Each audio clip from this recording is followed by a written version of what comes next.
pertanyaan dalam rangka ketidakaktifan siswa di kelas. Baik, silahkan. Pertama, Bu, apa yang menurut Ibu menjadi penyebab utama ketidakaktifan siswa dalam belajar? Baik, penyebabnya beragam, seperti kurangnya minat, kemudian kurang motivasi, bisa jadi juga karena metode yang disajikan oleh gurunya itu tidak beragam. Baik, Bu, untuk pertanyaan kedua, apakah Ibu percaya bahwa lingkungan belajar di rumah ataupun di sekolah berpengaruh terhadap ketidakaktifan siswa? Ya baik, tentu saja lingkungan itu sangat mempengaruhi, karena lingkungan yang baik juga bisa memberikan motivasi yang baik kepada siswa, dan itu pula sebaliknya. Ketika lingkungan di rumah itu tidak mendukung, maka motivasi siswa untuk belajar juga tidak.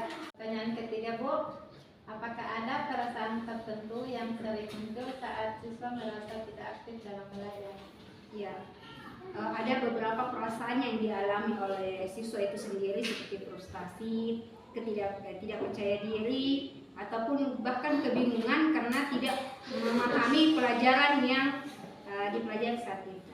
Pertanyaan selanjutnya, Bu, apakah Ibu melihat adanya perbedaan antara siswa yang tidak aktif dalam belajar di kelas dengan siswa yang tidak aktif dalam belajar di rumah? Ya, yang tentu ada perbedaan keduanya.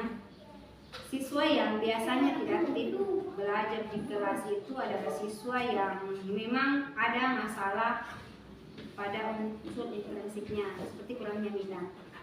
Sama halnya dengan yang kurang belajar di rumahnya, itu tentunya akan mempengaruhi proses pembelajarannya sampai di sekolah. Pertanyaan berikutnya adalah, bagaimana pendekatan yang Ibu ambil untuk membantu siswa yang tidak aktif dalam belajar?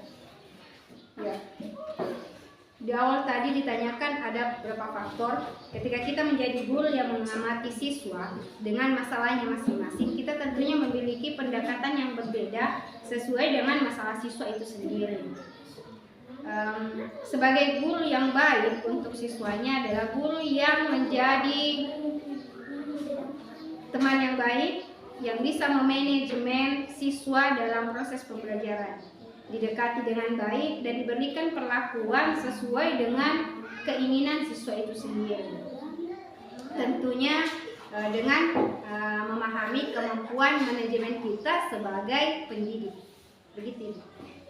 Baik, Bu, pertanyaan terakhir adalah, apakah Ibu memiliki rekomendasi khusus untuk orang tua atau guru dalam membantu siswa yang tidak aktif dalam belajar? Rekomendasi menurut Ibu terkait metode dan pendekatan.